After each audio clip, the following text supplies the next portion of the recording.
What's going on YouTube? This is Fish Freak Phil. Just want to kind of give you my final overview on a Fluval Evo 13.5 and my thoughts on it. Excuse my heater's about to kick on here. But it's a great tank for a beginner. I think it was the perfect size. It's within budget. I think it's right now they go for about 159 or about that, 160, 150, 140, whatever, around that range.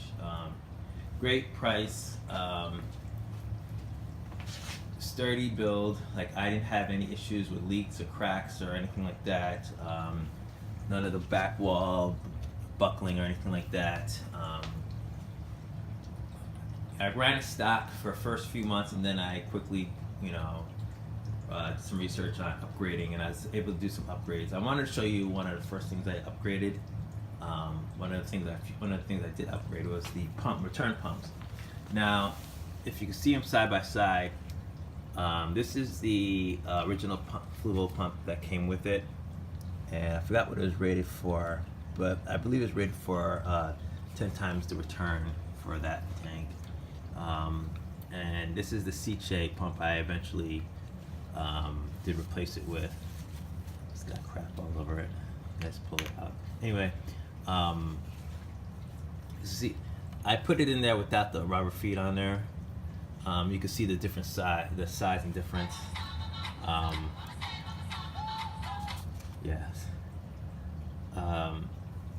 It fit in there. When I put it in there, I'd put it in there by I screwed this on and I basically shoved this down in there.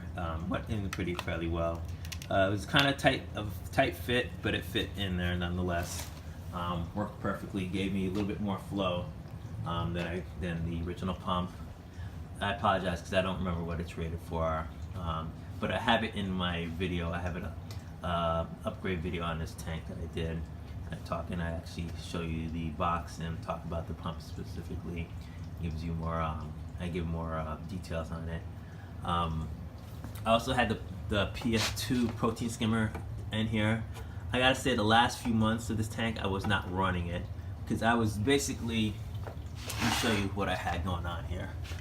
I had a makeshift refugium going on down here because it literally, once you get the protein skimmer in there, it only comes down about that far down, and all under this, and all under here. Let me back up. Sorry. All under here was unused space, so I basically dropped some Chaeto down there. I was using it as a makeshift refugium. Now, I basically had these. Basically, there's six LEDs in total, and I had them taped here. I had one taped here, literally. I had another taped underneath in the bottom there, like this. And then I had this I had a black backing that I basically taped over here to kind of keep the light in at night. And I ran it on a cycle opposite of my lighting. That got so successful that I got to the point where this thing was filling up with Chaeto to the point like in about a week's time, it was just growing so fast that I couldn't keep up with removing it, because every time it'd grow up, it caused the water in the protein skimmer to bubble over. I couldn't regulate it to the point where I needed it to where it was effective. So I basically just got tired and stopped using it altogether. I kind of just left it in there. It was basically taking up space, really. And I ran with the stock, and I know some people have moved it from there to there. I don't know. Go, try it out. Maybe it works better, maybe not. I don't know. I just kind of left it as is. It seemed to do the job for me. I went through a stock sponge and stuff like that. I went through different variations of using filter floss in there or not. But I had my biomedia down in here. And then obviously the return, my heater was in here, my auto top off was also in here, the level was in here, and the top off, the water going into it was in here. This was really jam-packed with stuff, so I had a small heater small heater in here, the auto top off, and my light. I was using the, as you can see, I have it up there, the AI Prime. I had it clipped on this side here, which also kind of took up a little bit of room, and had it over the tank. Very noticeable. This tank has a little slot hole here. I don't know if you can see it better from the back side. You see that slot in there? I actually filled it in with silicone. It looks like it's open, but it's really not. I filled it with silicone before I filled it. I thought about, I'm trying to think of who had the video out. I apologize. I really should have got his name. I think it might have been Nano Joe, I believe. Check out his video. I think it was Nano Joe who did a video with the same tank, and he talked about that slot. And I thought about it too. It made it kind of, they have it there so kind of the water kind of balances out between this tank and that tank. But the problem is, if water's being drawn through that little hole, which it would be if it's not open, because you have a pump pulling water out, you're missing a whole bunch of, missing the protein skimmer, you're missing the Cheeto, and basically you're just hitting, if you have it in there, your biological in there. So it misses a whole lot of filtration before getting circulated back out. So it's missing a whole lot. I put the silicone on there, and the water's going directly through there. Never had an issue with it, like plugging up. It was very easy, like a 2-minute fix. So I would recommend doing that. I think it just helped the water get filtered better by doing that. Outside of that, this is a great tank. I would say, to be honest with you, this is the stock tank. I'm actually using it right now over my holding tank until I can get the other lights now. It has the one touch button on there. It goes from white to blues.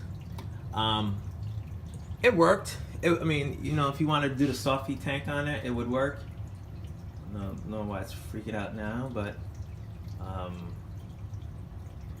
yeah, I mean, but my thing is very limited for, outside of putting it on a timer, you really, it's either on or off and you touching it, to turn it to blues. Now, if you had it on a timer and you turned it to blue, the moment you turned it off, it turned off and turned back on, it turned on as white and not blue. So that's kind of something to be mindful of if you are going to go with just a stock light. I would suggest putting it on a timer, so you don't have to manually turn things on and off.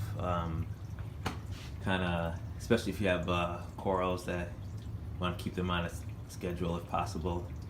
But outside of that, it's waterproof. It actually comes up out of the hood. I want to turn it to because it's kind of hot, but it was okay for a stock light. But as soon as I could, I upgraded to the AI Prime. I absolutely love the Primes. I run them on all my tanks. They're great, great. I think they're great for the price. But back onto the topic at hand was the Fluval. Great tank. I quickly outgrew it. Because when you start in the hobby, you kind of start off a little slow, then you start kind of stocking heavy and experimenting a little bit, and it was limited in size. And I think regardless of what size tank you begin with, when you first start in the hobby, you're gonna be limited in size unless you go to something really large. And in that case, the sky's the limit, I guess, or based on whatever large size you go for. But I found myself experimenting with a lot of corals in terms of trying to learn their growth habits and, I like this, or I like that. But if you're going to use the stock light, this is a great softy tank. I would not recommend trying to do acros onto that light. Honestly, I don't think it could support it, but I might be wrong. I never took a power meter to it, but from my understanding, it's not the strongest. And from what I've observed, it doesn't. I don't think I could. I don't think you could grow anything outside of softies with it. I mean, I'm sure you could. Maybe you could. I don't know. Who knows? I wouldn't recommend trying it. But you know, to each their own. Like who am I to tell you guys what to do? But I didn't want to do that. So, but yeah, it's a great tank, man. I'm just I'm sad and excited at the same time, you know, because it's, you know, I was, my first plan was to keep this thing going for like 5 years, but honestly, with the size tanks I'm going to, it's really, I don't want to run into multiple tank syndrome. I've done that with Planet tanks, and it was a bad fail. So I've learned my lessons, and I've taken my lessons from the past and applying them to my current situation. So. That's my water. I need to go shut off. I don't have my ATO automatic shut off set up yet, but I will. Yeah, it's a great tank. You know, if you have any questions for me, please feel free. Check out the other videos. I try to get back to all my you know, any comments that you make, questions that you have, anything like that. You know, go ahead, shoot me a comment if you will, or not, or do you have any questions. But overall, great tank, great starter tank. I actually learned a lot from this tank, and everything I've learned in this tank I'm actually applying to every other tank I'm gonna come across. I'm probably gonna use a lot of the stuff I learned in this tank going forward. As a matter of fact, I already have. So my larger Cobalt Aquatic CB40, I basically try to replicate those settings to that setting, because honestly, this tank has been the most stable tank I've ever had. Freshwater, saltwater, whatsoever. I can go a month without water change. I have. So you know, so there's that. I never had a tank that ran so stable. I know when tanks are small like that, you should be generally more cautious because of how quickly changes can come. But the tank was just stable. Like I got to a point where the algae just, you know, the Chaeto is out competing all the algae in the main tank. It was great. It was great. Like I had no worries. Didn't have to do a whole lot of maintenance. Ironically, the last month or so, I've actually had to ignore the tank, and it still thrived anyway. But this is Fish Phil giving you my overview on a Fluval Evo 13.5. Go ahead and hit that subscribe button, hit that like button. You know, go ahead and hit notify. I have a whole lot of stuff coming for you guys. You know, join me on my journey forward into larger tanks, into deeper waters, if you will. Do your research, try things out, and see what happens. Later, y'all.